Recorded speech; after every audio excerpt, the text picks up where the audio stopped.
Saya sering banget dapet ya hampir ya mostly yang masih muda 19 tahun, 20 tahun gitu datang ke saya fotonya tuh udah lumayan rame gitu dan pasien tersebut ya baru-baru ini aja ngerasain gitu sebelumnya dia nggak tahu. Kenapa sih TB ini udah dari 1800 ada loh penyakitnya tapi kenapa sampai 2025 ini masih? Yes. Karena kumannya ini bebel, kalau kata anak zaman sekarang bandel. Gelas yang bertukar, handuk yang bertukar gitu ya. Handuk yang bersama ya. Bersama tuh dalam arti mungkin ya sebenarnya sudah ada proses dijemurnya gitu ya. Mungkin dia karena buru-buru pakailah gitu ya. Kadang seadanya. kayak gelas mirip-mirip pakai. Nah, itu juga bisa menularkan juga nggak ya? Kalau misalnya alat makan sih saya rasa masih memungkinkan karena kan gimana pun liur ya di situ. Tapi kenapa lebih berisiko orang perokok? Karena biasanya namanya kita merokok yang hirup udara terus asap rokok terus menerus itu pasti akan menimbulkan kelamaan daya tahan tubuh juga berkurang. Tapi kemarin aku baca bahwa vape itu resmi menjadi salah satu pemicu penyakit popcorn lung. Iya, popcorn lung itu gambaran sih ya. Jadi dan katanya itu tidak bisa disembuhkan. Jadi TB ini bisa sembuh. Bisa sembuh total. Bisa sembuh total. Jadi nggak perlu takut kalau kita didiagnosis TBC. Ya memang kadang stigma orang ya tentang TBC tapi nggak. Bersama saya sudah hadir Dr. Maria Dewi Kathleen, spesialis paru dari Rumah Sakit IMC Cikarang dan Cibitung. Halo dok. Halo Mbak Lia. Halo Mbak Lulu. Selamat sore. Selamat datang di podcast Junto Merdeka. Ya, terima kasih loh saya udah diundang sini, senangnya. Kita juga terima kasih banget ya Lu ya. Karena pasti dokter. Aku panggil Dr. Maria, Dr. Dewi. Dr. Maria aja. Dr. Maria juga pasti sibuk banget. Ini dari Cikarang langsung ke Tebet ini. Ya, Cikarang, Cibitung baru kesini lagi. Gak kejebak macet kan dok? Ada sedikit tapi untungnya lancar ya sampai sininya. Yang penting kita masih tetap bisa nanya-nanya dan ya. ngobrol-ngobrol kali ya. Ya, saya juga senang banget nih dia diundang ke sini. Makasih banyak loh. Dokter apa kabar, sehat? Sehat, gimana Mbak Lia? Mbak Lulu sehat juga? Alhamdulillah. Dari mukanya sih sehat ya. Padahal ada muka-muka tengah bulan sih. Agak-agak mengkerut ya. Saya juga lagi ya. Udah kita langsung aja ya ngobrol-ngobrolnya. Kita mungkin kalau ngomongin soal dokter paru itu pasti orang langsung mikirnya serem ya. Serem. TB gitu ya. Paru-paru basah gitu ya dok ya. Perokok, ayo mana yang perokok? Oke, mungkin seolah-olah itu tema yang biasa, maksudnya perbincangan yang sering orang udah denger gitu, sering orang ngomongin juga. Tapi kan kenyataannya Indonesia tuh memang masih berada di peringkat, koreksi saya kalau salah ya dok ya, peringkat kedua dunia sebagai negara yang paling banyak penderita kasus TBC. Dok, sebenarnya pembukanya gini, nggak tahu enak apa enggak deh lo. Katanya TBC itu umumnya kan menyerang orang-orang yang mungkin misalnya gini tinggalnya di kawasan kumuh, secara udara tidak baik, secara sanitasi tidak baik dan segala macam. Apa benar TBC itu biasanya menjangkiti orang-orang yang mohon maaf keluarga menengah ke bawah? Oke. Jadi benar kata Mbak Lia, 100 loh benar. Sekarang Indonesia masih peringkat kedua ya terbanyak TBC di dunia. Nomor 1 India ya, nomor 2 Indonesia, itu benar banget. Makanya mungkin orang tuh bosen kali ya denger TB.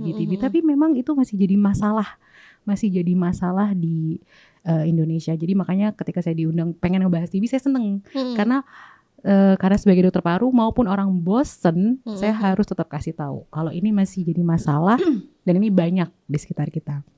Memang dulu stigma orang kalau orang kena TB itu yang badannya kurus ya kan, yang ekonominya kurang mampu ya, stigma itu terbentuk. Jadi dulu tuh sempat ada perubahan dulu kan orang kita bilang TBC digubah jadi TB ya, jadi supaya tidak terkesan TBC. Tapi memang sekarang kita udah balikin lagi TBC. Jadi kadang orang mikirnya TB bukan TBC. Jadi malah menganggap remeh, jadi pengobatannya malah nggak serius. Akhirnya kita balikan lagi supaya ada tetap efek seriusnya untuk pengobatan ini. Kalau untuk apakah memang hanya menyerang orang-orang tersebut, tidak sama sekali. Ini kan penyakit yang menyebar melalui udara, melalui droplet. Jadi ini sebenarnya bisa mengenai siapa saja. Saya juga resiko tinggi ya, apalagi bertemu dengan pasien. Semua orang juga masih bisa, apalagi kita di Indonesia, kita nggak tahu siapa yang bawa siapa. Ya, jadi semuanya masih bisa terkena ini tanpa memandang status sosial, ya, status ekonomi dan lain-lain. Tapi mungkin memang kebanyakan banyak yang terkena itu memang teman-teman kita yang seperti itu karena salah satu faktor risikonya juga mungkin kan dengan kondisi gizi yang masih kurang gitu. Jadi daya tahan tubuh drop. Kemudian lingkungan rumah yang berdempet-dempetan, ya kan, itu kan faktor risiko juga tuh nularin ya. Kemudian juga dengan kelembapan ya, rumah-rumah yang mungkin memang ventilasinya kurang gitu ya. Jadi memang banyaknya, kalau kita data memang lebih banyak seperti itu, tapi tidak harus. Dan orang-orang pasien saya juga yang yang misalnya educated gitu juga ada yang terkena juga gitu. Jadi memang nggak harus orang-orang yang ekonominya kurang seperti itu. Jadi emang nggak melulu orang ekonomi kurang akan terkena TBC gitu ya, Dok? Enggak banget. Karena pasien aku sekarang tuh bahkan generasi bunda banyak sekali. Oh ya? Ya, yang usia-usia. Makanya saya masih menjadi perhatian karena kan saya turun langsung ya. Saya ketemu pasien. Ya mungkin kalau kita kan kalau nggak ketemu pasien kita cuma dengar berita. Karena kalau saya bertemu langsung ya itu saya sering banget dapat ya hampir ya mostly yang masih muda 19 tahun, 20 tahun gitu datang ke saya, fotonya tuh udah lumayan rame gitu. Dan pasien tersebut ya baru-baru ini aja ngerasain gitu. Sebelumnya dia nggak tahu. Kemudian setelah memang didiagnosis tegak TB, ya kan, saya tanya kira-kira kamu dapat dari mana kayak gitu kan. Ya dia juga nggak tahu dapatnya dari mana gitu, dari keluarganya nggak ada. Jadi kan memang semua orang punya resiko ya.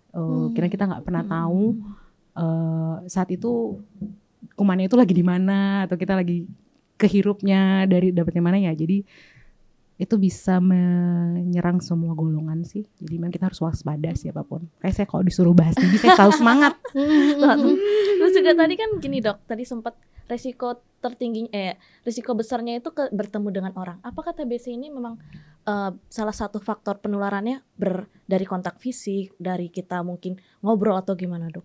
Sebenarnya kalau kontak fisik enggak ya. Jadi dia kan memang adalah jadi TB itu kan memang infeksi paru yang disebabkan oleh bakteri, namanya Mycobacterium tuberculosis ya.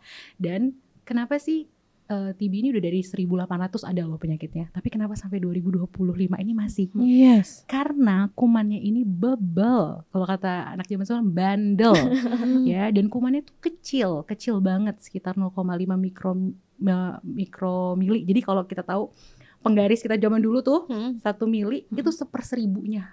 Kecil banget kan, gak bisa kelihatan. Ya, selain dia kecil, kemudian dia juga bisa ngumpet tuh di bisa nggak kelihatan sama sistem kekebalan tubuh kita. Jadi kalau misalnya ada orang yang memang dia sudah terjangkit TB ya, yang ada kumannya, kemudian dia bersin ya, kalau bersin gitu kan orang kan hacim gitu kan tuh nyebar tuh ya kemana-mana ya. Dropletnya. Nah itu dropletnya yang kalau memang dia ada kuman TB-nya itu bisa di udara bertahan 4 jam. Wow. Ya 4 jam. Jadi orang yang udah terkena TB misalnya dia bersin gitu, terus dia keluarin dropletnya itu ada kuman TB-nya bertahan 4 jam, kemudian misalnya ngobrol sama kita nih atau kita di daerah itu terhirup. Ya, kita terhirup, ya itu salah satu masuknya seperti itu. Dan beberapa juga kalau dia bersin biasanya kan partikelnya bisa nempel nih di meja-meja kayak gitu. Itu juga bisa bertahan sekitar 1-2 jam. Jadi kadang kalau misalnya kita lagi ngomong gini nih saya misalnya gitu, terus ada orang lewat terus megang dan kita kadang lupa cuci tangan kan, pegang deh ke muka, itu juga bisa salah satu penularannya. Tapi memang paling jelas penularannya itu adalah secara droplet ya, atau makanya efek paling penting itu etika batuk ya. Kita kalau batuk bersin tuh ya harus ditutup lah. Jadi mengurangi kemungkinan droplet tersebut ada di udara ini bebas. Dok, tadi kan dokter bilang gimana kalau misalnya pegang meja dia nih, terus berkeringat ya. Misalnya ini dropletnya di sini jatuh nih dia. Dropletnya. Dia 1-2 jam masih Iya. hidup tuh bakterinya sebenarnya, Iya, masih iya. ada di situ. Terus kita Oke. nggak sengaja kita megang. Ah. Jadi kadang-kadang gitu ya, kita nggak pernah tahu kan kita pegang apa gitu. Tapi kalau misalnya kayak gelas yang bertukar, handuk yang bertukar gitu ya. Handuk yang bersama ya. Bersama tuh dalam arti mungkin ya sudah ada proses dijemurnya gitu ya. Mungkin dia karena buru-buru pakailah gitu ya. Kadang Seadanya. kayak gelas mirip-mirip pakai. Nah, itu juga bisa menularkan juga nggak ya, Dok? Kalau misalnya alat makan sih saya rasa masih memungkinkan karena kan gimana pun liur ya di situ ya. Tapi kalau handuk atau kita salaman gitu ya, tapi dipastikan kalau bersih itu, atau kita ini ya sebenarnya sih nggak secara langsung seperti itu. Tapi kalau memang tempat makan untuk pasien-pasien yang masih aktif TB-nya, masih pengobatan, masih positif, itu kalau bisa memang kita pisahkan dulu. Ya, karena gimana pun kan kita nggak pernah tahu ya, kalau itu kan memang ke mulut ya di dalam ya, tempat-tempat makan gitu. Dan kalau bisa sih kita pisahkan dulu. Kalau keringat nggak ya? Nggak, secara keringat enggak dong. Yang penting dia nggak yang muncrat, nggak yang langsung itu dia bersin terus partikel di udara gitu, enggak. Cuman kita kan nggak pernah tahu nih udara sekitar kita tuh ada apa gitu ya. Iya. Makanya hati-hati banget kalau ada yang aja yang bersin kayak gitu. Makanya sebenarnya etika batuk sama bersin tuh penting banget. Salah satunya kalau kita Siku. tutup ya, di siku. Terus atau pakai tangan tapi setelah itu cuci tangan. Atau pakai tisu tapi setelah itu tisunya dibuang ke tempat sampah. Kalau cuma dibuang di situ sama aja juga ya, di tempat maksudnya sembarangan gitu. Iya. Jadi kalau lagi pakai masker bersin ditutup, habis itu dibuang maskernya kali ya, Dok? Iya bisa, kalau misalnya kan juga agak nggak enak ya kalau kita bersin terus masih pakai masker, boleh diganti atau gitu, seperti itu. Dok, sebenarnya ada nggak sih ciri bedanya ya Lu ya, karena kan kadang kita suka bingung juga ya, mungkin kayak tadi dokter bilang kan dia sudah datang sudah dalam kondisi yang sudah parah, karena kadang-kadang mengartikan batuk yang ada TB-nya atau batuk yang ada sesuatu dengan parunya itu tuh seperti apa gitu, Dok ya? Oke, jadi gejalanya ya kira-kira yang kita warning apa sih yang bisa kita tahu nih, kalau misalnya teman kita batuk kayak gini, jangan TB gitu ya. Biar kita tahu gitu ya. Kan kadang batuk juga sering ya, apalagi teman-teman kantoran kita bareng yang mejanya deket-deketan gitu. Benar. Ini batuk biasa atau batuk ke arah TB gitu ya. Jadi gini, memang sekarang dulu itu didefinisikan memang batuk berdahak. Batuk berdahak lebih dari 2 minggu. Jadi memang dia ada lebih lama. Jadi batuk kronis lebih dari 2 minggu. Cuman sekarang gak harus batuk berdahak. Jadi batuk kering pun kalau yang sudah terjadi selama 2 minggu itu perlu kita waspadai. 2 minggu tuh gak harus terus-terusan batuk ya. Jadi kadang ada muncul, hilang, timbul gitu. Tapi kok ada terus gitu ya sampai 2 minggu ini. Itu boleh kita curigain. Kemudian gak harus batuk yang kita rasa harus ngikil ya. Kalau bahasa orang Jawa tuh gimana ya, sampai yang wak sampai yang kayak kereta terlukan gitu ya, Dok ya. Jadi kadang-kadang batuknya itu bisa didefinisikan cuman nah kayak gitu. Kayak gitu. Batuk-batuk ringan, batuk-batuk kering. Gitu. Ya, batuk-batuk kering masih bisa, tapi memang kita lihat dia kok sampai 2 minggu ini kok aku kadang ada enggak ada gitu ya. Jadi itu kalau yang batuknya ya.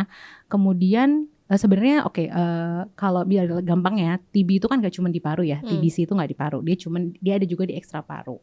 Kalau yang batuk memang dia lebih spesifik kepada TBC yang paru ya.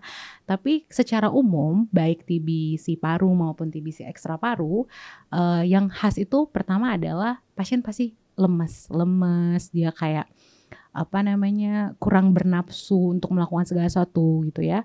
Kemudian dia demamnya itu juga nggak tinggi-tinggi banget, jadi sumer-sumer kalau kata orang Jawa. Saya orang Jawa ya, padahal saya orang Batak loh. Tapi lama di Jawa.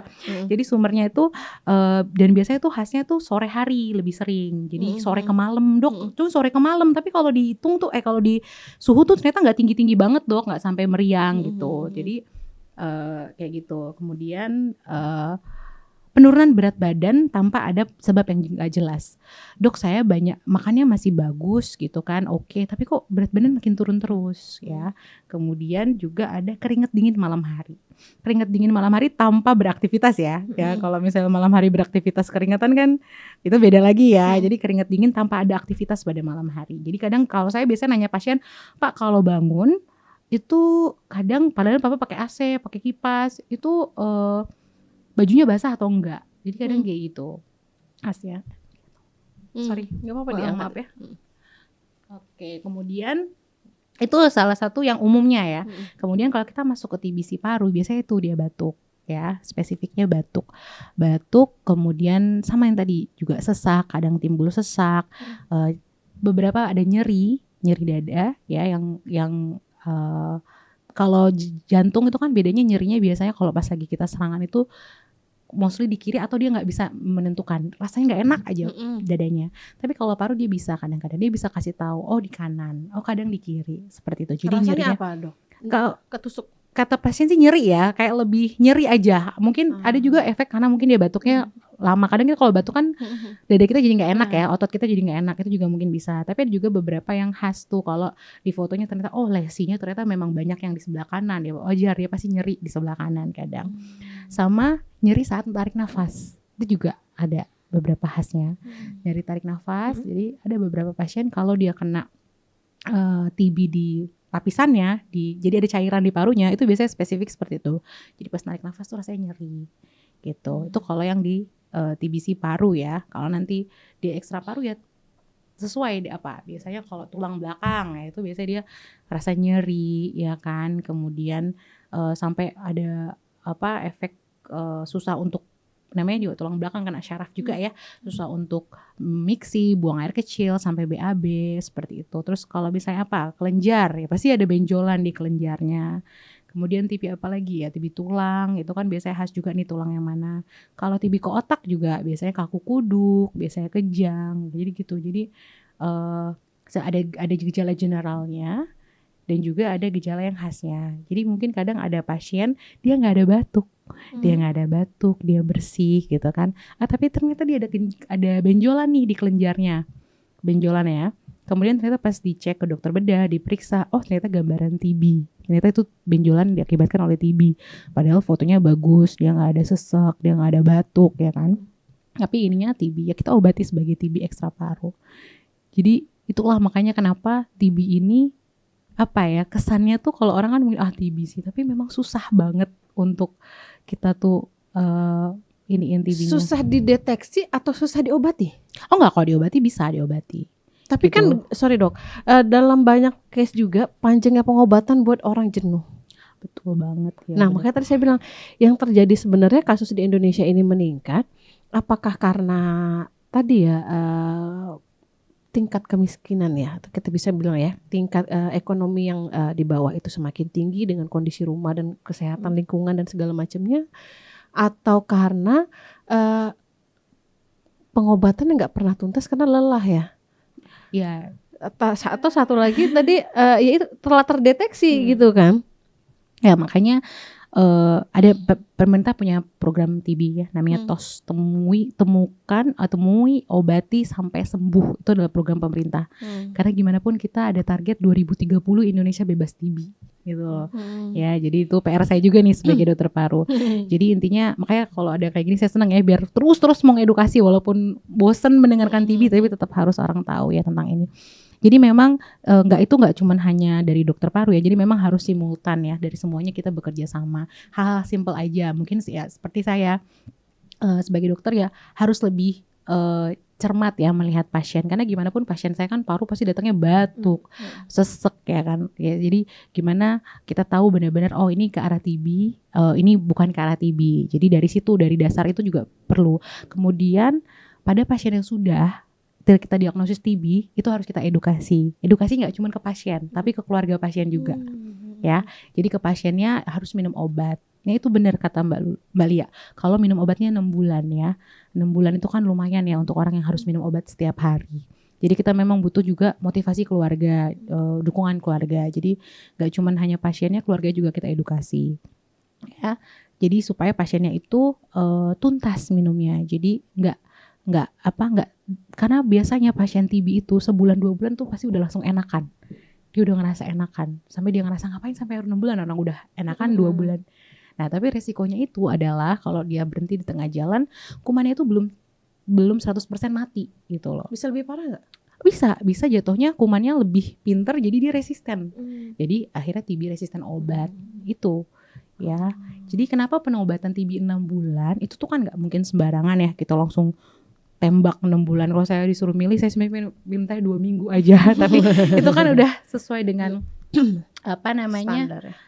Iya, dan itu udah melewati percobaan ya, maksudnya udah dipelajari banget lah. Pasti kita nggak mungkin mengeluarkan itu nggak ada berdasarkan ininya. Jadi kenapa ada 6 bulan itu? Pertama adalah fase awal 1 sampai 2 bulan. Itu gunanya untuk apa? Dia untuk membunuh kuman TB.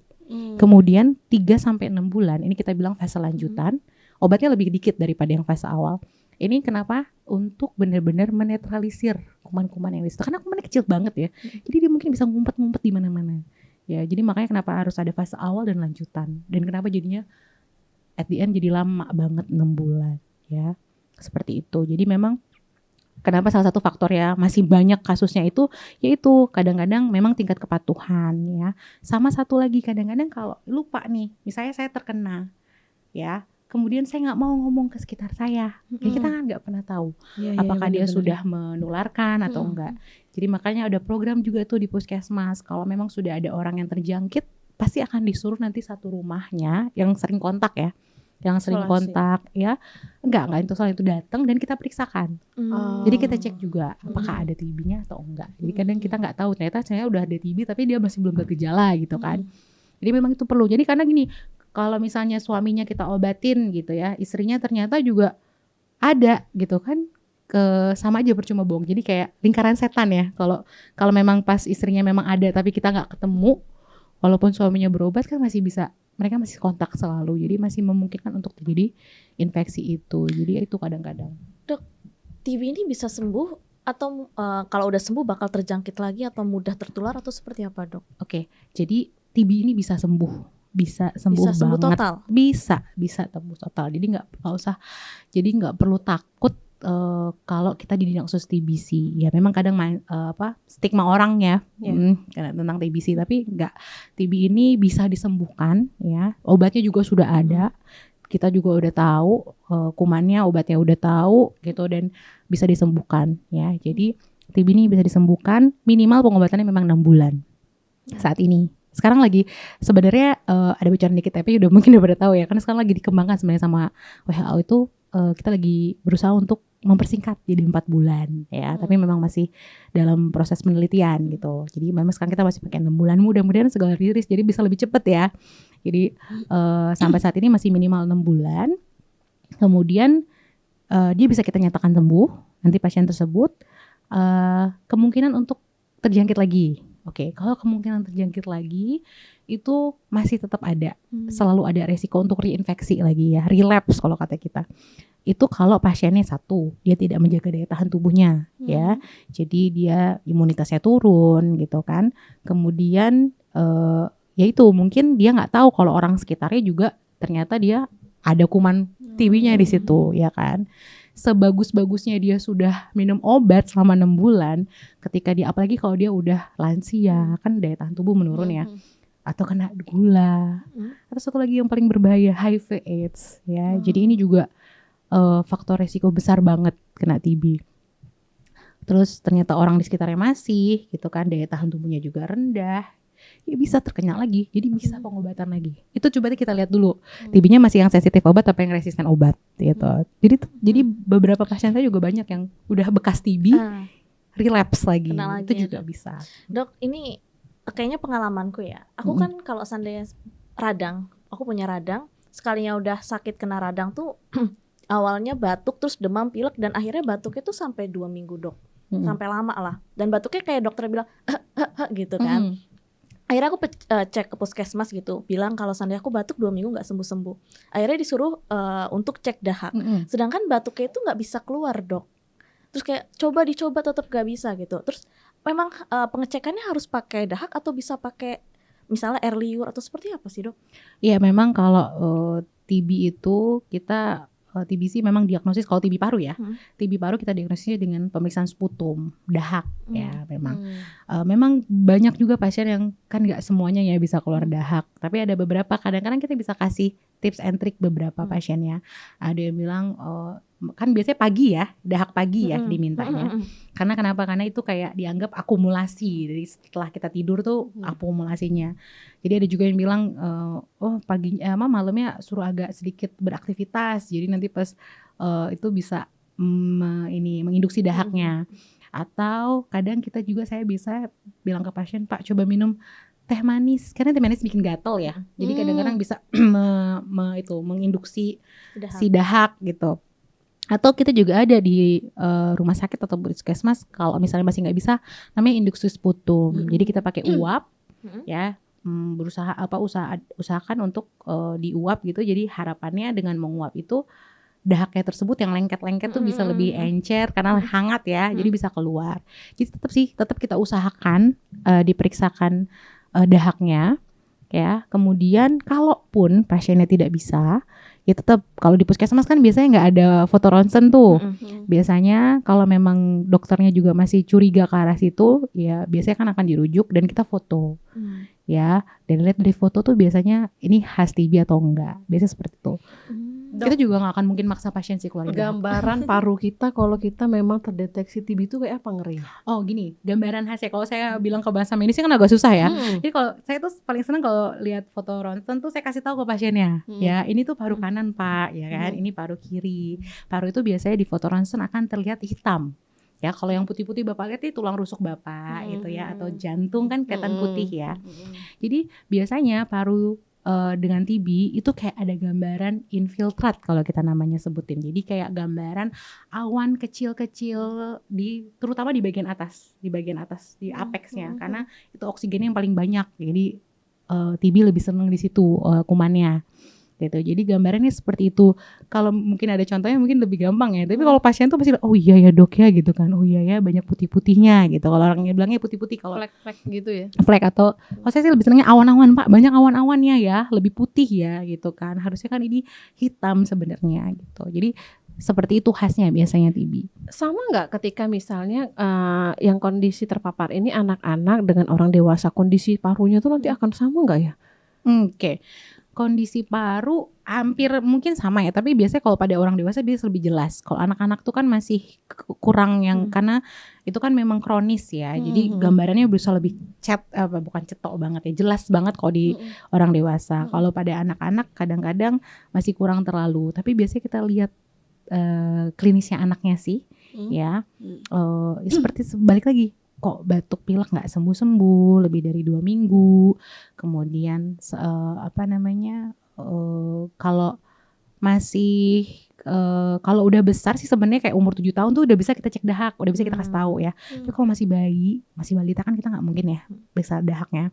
Paling kita lihat salah satunya juga tuh demam sumber-sumbernya, keringat dingin malam harinya, sama tidak naiknya berat badan ya selama 3 bulan, tapi tidak ada penyebab yang jelas. Itu biasanya kita juga bisa curigai ke arah TB. Gitu, karena dia mempengaruhi sistemik juga.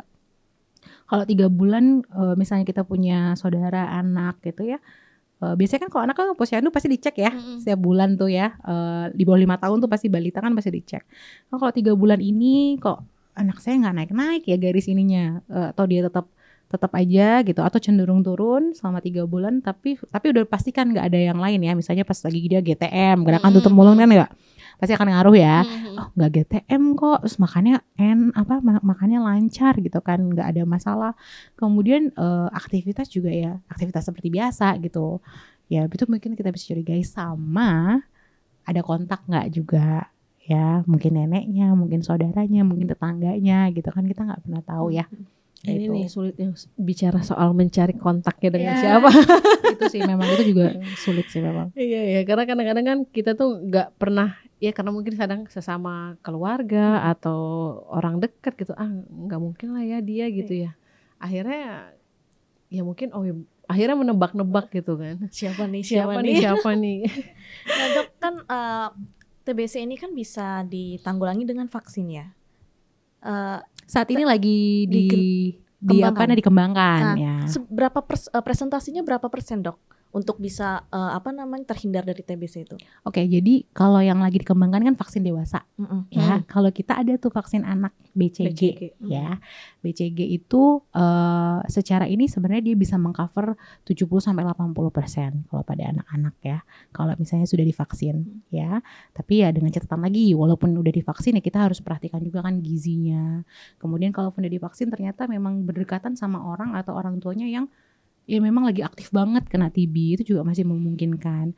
Jadi memang kalau dibilang pencegahan TB itu yang paling baik adalah ya kita menghindari suatu lingkungan yang kita takuti memang penyebaran TB-nya kencang. Salah satunya apa? Tempat-tempat yang lembab, ya, tempat-tempat yang jarang terkena sinar matahari. Ya itu juga harus kita harus kita perhatiin. Jadi rumah kita kadang-kadang kan kita pakai AC terus-terusan nih kayak di ruangan ini, kita nggak tahu nih, misalnya saya ada kuman TB, saya bersin gitu kan, dia bisa 4 jam di sini, terus dia terbang muter-muter gitu. Apa kalau dia masukin ke AC nanti bisa kan di recycle lagi kan, bisa keluar masuk. Jadi kalau kita itu kalau bisa ya tetap ventilasi udara itu diperhatikan juga gitu. Kemudian ya kalau vaksin sih saat ini untuk dewasa masih pengembangan ya, masih dalam proses pengembangan. Cuman kalau untuk anak-anak memang vaksin BCG, tapi tidak menutup kemungkinan juga akan tetap terkena gitu kalau memang tidak diperhatikan dari sisi anaknya sembuh, lingkungannya juga. Dok, selain itu nih, tadi kan kita di awal nyinggungnya soal rokok ya, TB dan rokok, seberapa bersahabatnya mereka? Sahabat banget. Kalau saya bilang sahabat banget ya. Karena kenapa salah satu faktor resiko memang penyebabnya adalah infeksi bakteri ya. Maksudnya orang yang nggak merokok juga bisa kena. Tapi kenapa lebih berisiko orang perokok? Karena biasanya namanya kita merokok yang hirup udara asap rokok terus menerus itu pasti akan menimbulkan kelama-kelamaan daya tahan tubuh juga berkurang ya. Jadi kita tuh diciptakan Tuhan tuh sempurna, sebenarnya sempurna banget. Jadi ketika ada sesuatu nih masuk ke dalam hidung kita, ke pernapasan, sebenarnya tuh udah ada tuh pertahanannya ya, dari bulu hidung, dari silia tuh udah ada pertahanan kita ya, sampai nanti ke bawah itu sebenarnya kita punya pertahanan. Tapi ketika merokok ngebul terus ya, gimana pun kan tubuh itu pertahanannya dia mau berusaha untuk gimana supaya asapnya ini nggak numpuk terus gitu. Ya itu berarti menurunkan imunitas yang lain gitu. Pas ketika masuklah kuman TB-nya yang kita nggak tahu dapat dari mana, jadi dia lebih gampang terkena. Seperti itu. Jadi kalau rokok itu sama TB memang mereka bersahabat. Jadi memang faktor risiko yang lumayan besar juga pada orang-orang perokok itu bisa terkena TB. Seperti itu. Serem ya Kak. Termasuk kalau misalnya kita istilahnya perokok pasif. Kita berarti perokok pasif ya. Makanya misalnya kalau kita perokok pasif, nah peluangnya itu ada juga nggak? Atau lebih kayak penyakit paru yang lain ya? Perokok pasif juga peluangnya sama perokok aktif. Makanya kalau sampai ada omongan yang ini kan, kalau aktif sama pasif sama aja, kenapa kita nggak jadi aktif? Ada yang orang yang bilang kayak gitu ya.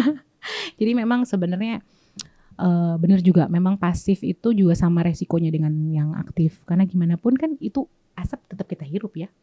Apalagi kita berdekatan sama orang yang lagi merokok saat itu.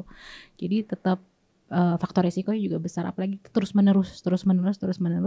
Kalau kita nggak biasa ngerokok tapi kita deket orang rokok kan pasti rasanya kayak langsung batuk, terus kayak sesek, kayak ampek gitu ya, kayak nggak kuat gitu. Gimana kalau terus menerus ya, itu pasti kan daya tahan tubuh kita juga turun.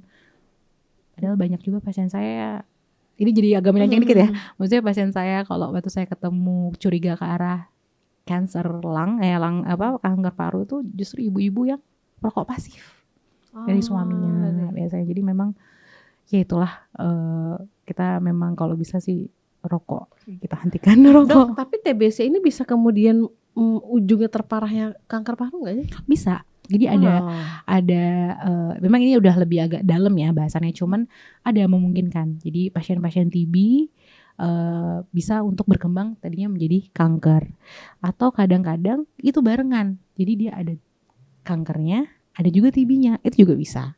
Seperti itu. Tapi serta-merta TB menjadi kanker sih memang tidak. Tapi bisa menjadi, apalagi kalau TB-nya itu sudah parah, yang telat diobatin gitu ya. Kemudian dengan lifestyle-nya juga yang tidak baik gitu, udah kena TB masih merokok kenceng, ya itu masih bisa 5-10 tahun yang kemungkinan terkena sebuah keganasan paru tuh masih memungkinkan. Tapi nggak semerta-merta semua pasien tumor TB harus tumor ya, enggak. Cuman bisa. Ya, bisa salah satunya. Jadi terus kalau lebih detail lagi sebenarnya gini, kalau misalnya ada sesuatu ya di paru kita, misalnya ada infeksi, sama kayak kita luka kan pasti kita biasanya ada koreng ya, kayak ada luka, koreng, atau kita kalau jerawatan kan bopeng. Itu sama halnya sama paru-paru kita. Jadi yang harusnya dia mulus ya, kalau kita lihat pornya mulus, tapi kalau karena dengan adanya infeksi dan bekas infeksi walaupun udah diobatin ya, itu pasti nggak mulus lagi ya kan. Jadi adalah benjolannya, dia adalah bopeng-bopengnya dikit tuh gitu kan parunya. Jadi yang tadinya bisa dibersihkan pakai silia-silia kita kan, kalau dia lebih halus licin kan gampang dibersihkan ya. Tapi kalau dia ada luka-luka kan lebih ada yang mendalam, menjolok, nggak bisa dibersihkan. Jadi kadang-kadang itu yang memperberat pada pasien-pasien yang bekas TB ya. Kalau misalnya itu, kalau memang TB-nya berat. Selain rokok kan sekarang juga tren tuh vape ya. Tren banget kalau ngeliat ke mall tuh anak-anak suka. Sekarang udah bukan Digantung. kokart lagi ya yang digantung, tapi vape ya kan. Banyak juga bilang ini lebih baik daripada Rokok. rokok gitu ya.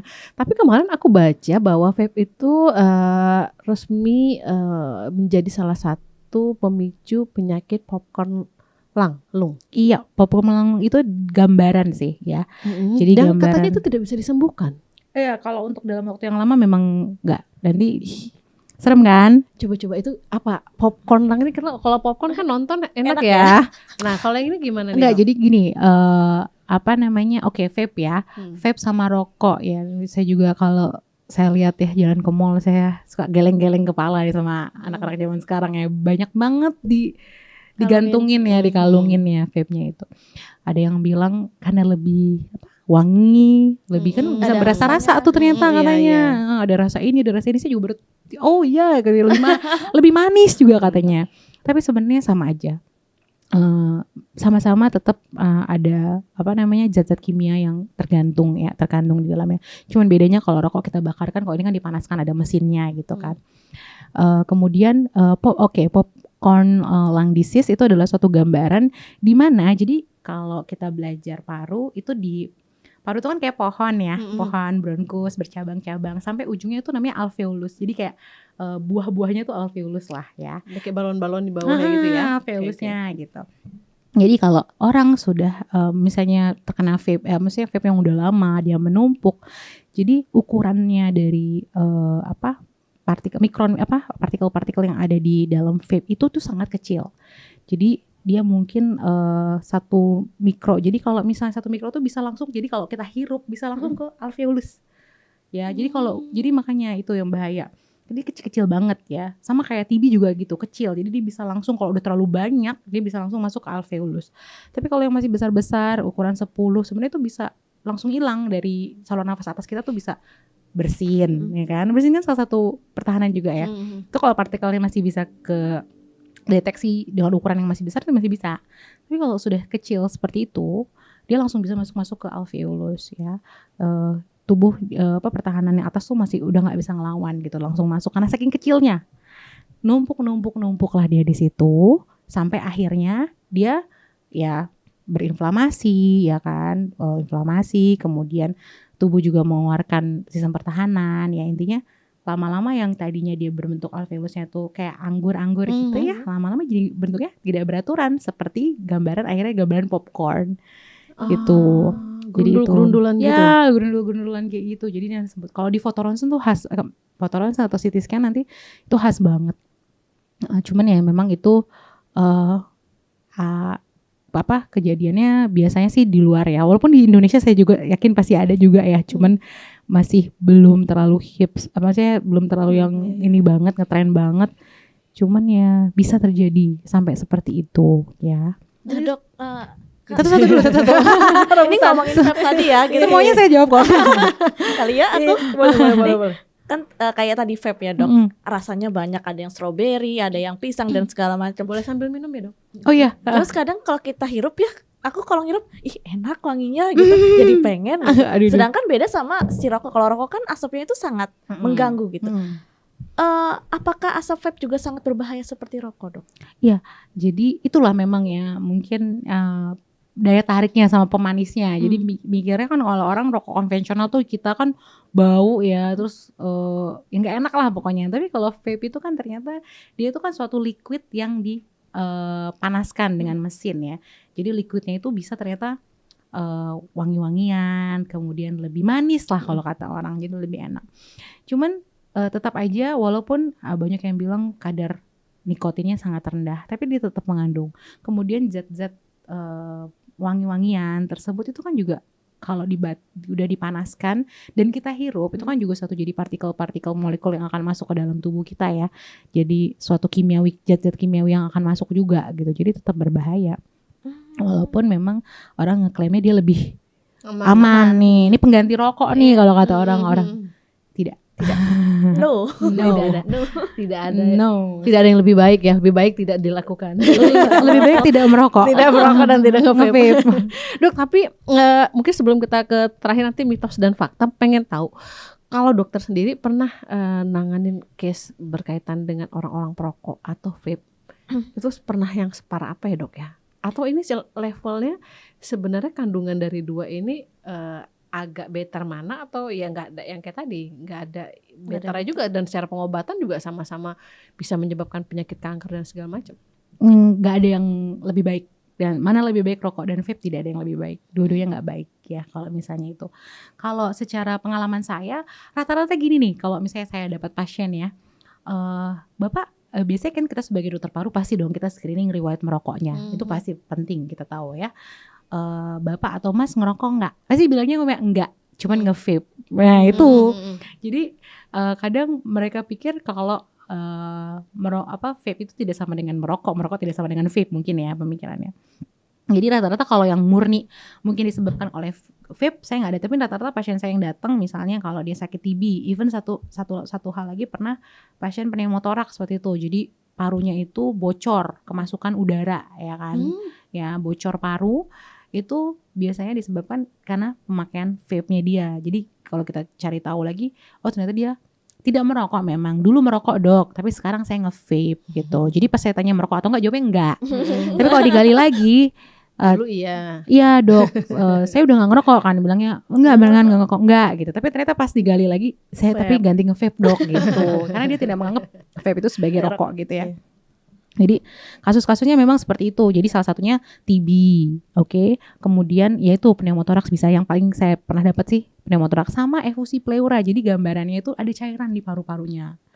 Itu masih muda-muda loh. Masih muda-muda ada cairan, saya sedot sekitar 1 liter. Bisa bayangkan gimana kita membawa 1 liter di paru-paru kita, ya kan? Jadi itu cairan dari mana dok? Itu cairannya salah satunya bisa akibat infeksinya juga ya. Salah satunya faktor resikonya memang masih merokok ya, infeksi parunya. Kemudian ada cairan juga, atau mungkin dia ke arah keganasan gitu. Tapi karena dia usianya muda, cairan paru juga bisa bahkan karena gagal ginjal ataupun gagal jantung. Tapi kan anak usia muda kan itu terlewatkan ya, dia nggak ada masalah jantung, dia nggak ada masalah ginjal. Berarti kita cari tahu, oh dia apa gara-gara infeksi atau gara-gara keganasan. Tapi keganasan kayaknya belum nih, nggak mengarah. Oh kemungkinan besar infeksi pasti.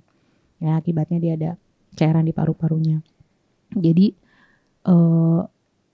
ya kalau kata orang ya bilang dokter paru bisanya nyalainnya rokok mulu katanya gitu. Tapi ya memang kenyataannya seperti itu. Memang secara nggak langsung, mungkin maksudnya nggak langsung banget ya orang-orang ngerokok langsung 1 hari langsung terkena penyakit, memang enggak. Dan lucunya lagi memang ada yang kena ada yang enggak. Ya. Jadi persepsi orang, dia nggak kena kok gitu kan. Tapi percayalah gitu kan bahwa segala sesuatunya itu kan yang udah kita pelajari itu pasti pengetahuan yang ada itu pasti berguna semuanya ya. Walaupun memang saat ini mungkin bukan yang mendoakan belum kena atau enggak ya. Kalau sesuatu hal yang baik gitu yang memang harusnya kita tidak lakukan ya, marilah kita untuk sesuai gitu. Kalau memang itu ya jangan merokok gitu, berhenti merokok seperti itu. Susah ya tapi ya. Ini laki-laki yang di sini tertampar nggak ya? Kayak satu abis ini Kalau ngerokok. saya lihat sih kayaknya nggak ada yang ngerokok ya di sini ya. Terlihat segar Pria semua. baik-baik. ya. Terlihat segar semua. Tapi kalau orang perokok itu emang kelihatan ya dari mukanya nggak seger atau apa gitu. Jadi pengen tahu juga ya. Ya maksudnya hidupnya tuh nggak sehat banget pasti gitu. Enggak juga sih sebenarnya, karena ada juga kan orang yang occasionally juga ya, karena kalau Ah. sekali-sekali ketemu teman gitu nggak terlalu kelihatan. Tapi kalau yang perokok berat biasanya pasti bisa melihat, ya kan? Biasanya rata-rata perawakannya kurus gitu ya, walaupun tidak itu ya, tidak bukannya body shaming nih, saya juga nggak suka di body shamingin. Terus habis itu yang jelas ini bibirnya hitam biasanya, ya biasanya bibirnya hitam karena kan memang gimana pun ya karena sering ngerokok seperti itu. Terus kadang baunya khas kan, kadang gimana pun nempel kan di baju tuh pasti kalau rokok. Tapi kalau secara fisik memang ya kita nggak bisa lah melihat ini pasien merokok atau enggak. Tapi kalau dari foto saya bisa lihat kadang-kadang, jadi saya bilang bapak ngerokok ya gitu. Ih kok dokter tahu sih gitu. Jadi ya nanti ya itulah kadang-kadang kalau itu bisa, kalau udah lama pasti aku bisa lihat pasti bapaknya merokok nih gitu. Aduh, oke lu kita mau main mitos dan faktanya dulu. Mitos dan fakta ya dok.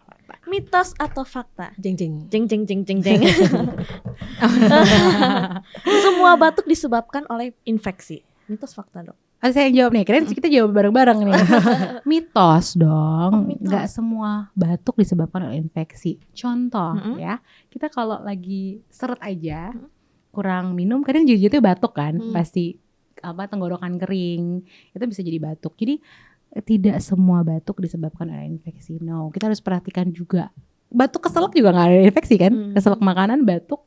Kan biasanya kalau kita ada salah makan sesuatu kayak yang hampir mau keselak gitu nanti afternya kan masih ada batuk-batuknya tuh, ya. Jadi nggak semua batuk disebabkan oleh infeksi, banyak faktornya dok. Banyak, nggak harus semua infeksi. Oke, mitos ya. Yang kedua dokter, semua batuk itu butuh antibiotik dok. Udah saya jawab ini. Iya. Mitos fakta. Jeng jeng jeng. Mitos dong, ya nggak semua. Makanya dicari tahu dulu batuknya kenapa. Ya, sesimpel tadi. Oh batuk nih, tenggorokannya kering. Saya bisa tanya dulu. Atau pas lagi itu coba minum dulu, siapa tahu karena tenggorokannya kering nanti batuknya bisa berhenti. Atau batuk karena infeksi yang lain seperti virus, kan nggak perlu antibiotik ya. Jadi nggak harus batuk itu diobati dengan antibiotik. Kita lihat dulu ini kira-kira batuknya karena apa gitu. Karena kadang kalau kita keluar terus kita kehirup udara, kadang kan bisa refleks ya batuk, sesuatu yang nggak mengenakan. Pokoknya itu salah satu refleks tubuh kan, refleks tubuh kayak ada sesuatu yang masuk tiba-tiba nih nggak sesuai nih sama badan kita, jadi refleks ya untuk batuk. Jadi nggak harus semuanya batuk sehari 2 hari langsung kasih antibiotik. Kita harus kasih tahu dulu, kita harus cari tahu dulu ya. Oke dok. Dok, mitos atau fakta? Orang yang terkena COVID lebih beresiko tinggi terkena TBC. Oke, COVID ya lagi naik lagi ya nih sekarang. Sebenarnya ini masuk fakta ya. Jadi gimana pun kalau pas dulu tuh ada koinfeksi antara COVID TB dan TB COVID. Jadi pasien COVID bisa kena TB, pasien TB ya kan pas zaman itu kan pas pasiennya TB dia gampang kena COVID jadinya. Karena memang ada koinfeksi antara keduanya. Kenapa? Balik lagi semuanya berawal dari sistem pertahanan tubuh, imunitas ya. Jadi pada pasien COVID kan juga imunitas pasti akan lebih turun ya. Kemudian ya lebih istilah gampangnya gini, ini nih tentara-tentara imun kita nih fokus lagi nanganin virusnya nih, ya lupa kalau ternyata mungkin masih ada juga nih, walaupun pas zaman kita COVID, tapi sekarang juga ya, alhamdulillah gitu orang udah pakai masker ya, tapi kita nggak tahu pas lagi kehirup udara, jadi sisa tentaranya yang buat ngadepin ini hilang, ya maksudnya lebih berkurang, sehingga TB-nya bisa lebih aktif, jadi TB-nya yang atau pasien tersebut atau kita sebenarnya ada nih kuman TB. Kita kan bisa ada ya kuman TB di dalam kita. Tapi saat ini tidak aktif karena daya tahan tubuh kita masih bagus seperti itu. Ketika pas lagi kena COVID, di mana daya tahan tubuh kita lebih fokus untuk mencegah melawan virusnya, gampangnya seperti kita ngomong. Lupa nih ternyata masih ada yang ini, masih ada COVID yang lagi ngumpet-ngumpet TB yang lagi ngumpet-ngumpet ini. Ya, sampai akhirnya dia kayaknya aku bisa nih kayaknya kayaknya aku bisa nih menghancurkan ini, mungkin kata TB-nya kayak gitu ya. Akhirnya dia bisa lah, benar, kalah mereka gitu. Jadi akhirnya lebih aktif. Jadi memang secara ini fakta. Jadi lebih bisa riskan yang terkena COVID itu terkena TB. Oke. Dan sebaliknya, Mm-mm. orang Oh, kena TB? TB juga bisa gampang kena COVID. Gitu. Oh. Karena ya balik lagi daya tahan tubuh yang kurang seperti itu. Oke, Dok. Pernapasan juga sih ya yang diserang ya kalau Iya, COVID itu ya. makanya itu repotnya karena gimana ya, kalau kata orang kan mata jendela hati ya. Kalau jendela kesehatan tuh kayak paru ya, karena gimana pun semua langsung masuk Hirup. ya. Kita kan nafas setiap detik ya, setiap detik pasti kita mengeluarkan. Jadi ya Dan ini kita nggak bisa milih nih yang ada kumannya dan ada. iya, saya nggak mau nafas di sini, saya nafas di situ kayak nggak mungkin ya. Jadi Lucu memang banget lagi. Jadi memang itu ya itulah pernafasan memang penting banget. Semuanya penting Kompleks. sih, tapi ya karena ini yang paling Iya. pertama banget nih dia soalnya terkena. Dok, mitos atau fakta? TB ini faktor keturunan. Ini mitos. Mitos. Oh mitos ya dok? Ah, mitos dong. Tapi TB bukan karena keturunan, dia bukan penyakit yang diturunkan. tapi kalau dia mereka sekeluarga ya peluang kenanya jadi Ya, ada. tapi ditularkan. Ah, Jadi penyakit yang ditularkan, bukan diturunkan. Kalau diturunkan kan berarti kita udah ngomongin tentang genetik gitu kan, yang pasti banget nih, berarti ini bisa kena dari dia lahir bisa kena enggak. Ini bukan pasien diturunkan. Ada banyak juga kok pasien-pasien saya misalnya suaminya kena, istrinya nggak kena gitu. Masih banyak juga anak-anaknya juga nggak kena. Jadi itu tergantung daya tahan tubuh juga. Cuman ya memang bisa juga terkena. Jadi intinya ini bukan penyakit turunan. Ini adalah penyakit yang ditularkan. Cuma satu lagi nih, baru kemudian ingat. Jadi kan saya juga ada praktek salah satu daerah kabupaten ya, Bekasi ya, sebenarnya Cikarang Cibitung ya. Jadi banyak banget stigma orang bilang kalau kena pasien TBC itu diguna-guna. Itu masih loh, 2025 masih loh orang berpikir seperti itu. TB karena diguna-guna. Iya, jadi buat teman-teman ya, jadi itu salah, stigma yang sangat salah ya. Memang kesannya kok gak sembuh-sembuh ini penyakit kita ya, tapi ya karena itu ditularkan dan memang kita lagi berusaha untuk gimana mengurangi TB. Jadi itu salah banget kalau dibilang ini adalah penyakit diguna-guna. Akhirnya orang bukan ke dokter malah ke dukun. Iya, enggak, malah jadi kadang lucunya gini, kalau aku lagi visit pasien nih, misalnya aku bilang, pasien, ibu kena TB, kita jelasin gini. Mereka malah sibuk, ini siapa nih yang kira-kira ngirimin ke kita? Antar pulau nih kuat banget ini. Ini siapa nih gitu? Mereka jadi malah ngomongin kita pernah bermasalah sama siapa gitu. Jadi, aduh kadang suka lucu ya. Beneran, ada jadi ya? kadang suka. Ya memang kadang-kadang ya mungkin kalau di perkotaan udah jarang ya, karena kita kadang masih menjamah pasien-pasien kita yang di pinggir-pinggir gitu ya, di kabupaten itu ya masih banyak, masih seperti itu. Memang realita yang sangat sedih sih kalau kita lihat ya di zaman sekarang gitu, di Indonesia yang lumayan negara besar gitu.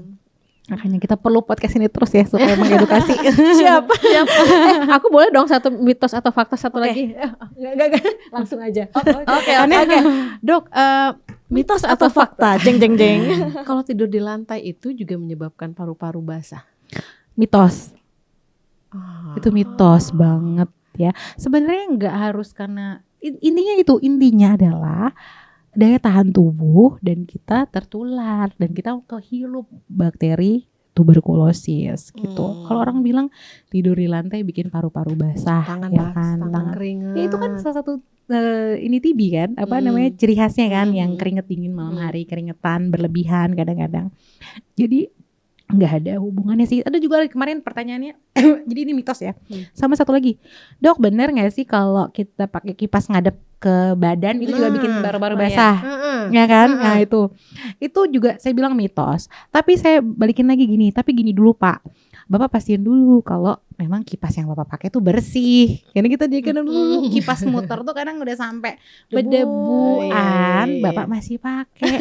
Pas Bapak tidur tuh lagi ngangap-ngangap, kita nggak pernah tahu ya pas dia lagi debunya masuk kena gitu. Jadi jangan disalahkan kipasnya. Jadi pastikan dulu kalau kipasnya bersih gitu. Kan ada mitos tuh kalau ngadep langsung ke badan nggak boleh. Ngadepnya ke itu tembok. Ya, ada akhirnya orang gitu. tidurnya kipasnya ngadepin ke tembok, Dok. Iya.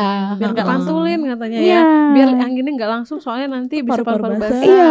Terus kalau udah sakit di sebelah mana gitu, itu kayaknya ciri-ciri paru-paru basah. Jadi dokter diri sendiri. Kayak gitu ya memang. Ya tapi satu lagi ya, kadang-kadang tuh orang masih menggunakan ini paru-paru basah. Padahal kita udah nggak pakai itu lagi. Ya, jadi itu udah padahal udah lama banget ya. Sekarang tuh kita ya udah TBC. TBC, tuberkulosis gitu. Karena dulu mungkin memang ya dulu karena stigmanya memang berat banget dulu ya. Maksudnya pada pasien-pasien yang TBC itu sama kayak mungkin hampir kayak orang-orang zaman dulu kusta gitu ya, sampai dikucilkan. Jadi stigma itu kita ubah bagaimana supaya tidak seperti itu. Jadi penggunaan nama paru-paru basah gitu biar nggak langsung seserem TBC gitu. Jadi sekarang kita udah gak pakai paru-paru basah. Tapi memang masih banyak juga sih yang tanya saya nih paru-paru basah bukannya dok gitu. Bedanya ya gitu ya. Beda nggak sih sama TBC? Padahal sebenarnya sama ya. Sama. Jadi maksudnya paru-paru basah itu adalah mengarah ke TBC. Gitu. Jadi itu karena si putih-putihnya itu seperti embun kali ya dok ya. Lembab ya paru-parunya. Iya jadi paru-paru basah. Jadi paru-paru yang kering kayak gimana ya pak yang gitu. Jadi sebenarnya mungkin kita nggak apa-apa, kita sekarang udah pakai TBC nggak apa-apa. Saya juga ke pasien juga nggak ada istilah paru-paru basah. Bapak terkena infeksi TB, ya infeksi TBC kayak gitu, langsung ke pasien. Walaupun kadang-kadang, oh ini paru-paru basah ya dok. Sama nggak kadang seperti ini, sama paru-paru basah bedanya apa dok? Kayak gitu biasanya. Sama pak, itu hanya penggunaan kita zaman dulu. Sekarang udah kita nggak pakai lagi paru-paru basah kayak gitu. Makanya kalau udah ada ke rumah sakit dan dia suruh ronsen toraks itu aduh pikiran ya Allah Kemana-mana. Jangankan Mbak Lia sama Mbak Lu ya, saya juga takut kayak kalau disuruh foto ronsen kadang-kadang. Ya dok, karena setiap hari berhadapan dengan pasien-pasien jujur tapi seperti memang itu, harus kita pantau terus, harus medical check up tuh perlu juga ya. Tuh denger lu. Ya kali ya. Kayaknya kita udah hampir 1 jam ya, nggak berasa ya, asik nih ngobrol sama Dokter Maria. Dari A B sampai Z kita dikasih ilmunya. Dokter makasih banyak untuk bincang-bincang hari ini. Terima kasih. Sehat-sehat juga nih, karena dokter juga tadi kalau bilang pernapasan itu adalah sesuatu yang sangat penting ya. Dokter paru juga harusnya sangat penting keberadaannya. Terima kasih. Sehat-sehat juga untuk Mbak Lia, Mbak Lulu. Terima kasih untuk terima waktunya kasih. ngundang saya di sini. Iya. Sukses terus ya dok. Ya, Sampai ketemu sama-sama. lagi. Terima Terima kasih. kasih, dokter. Terima kasih.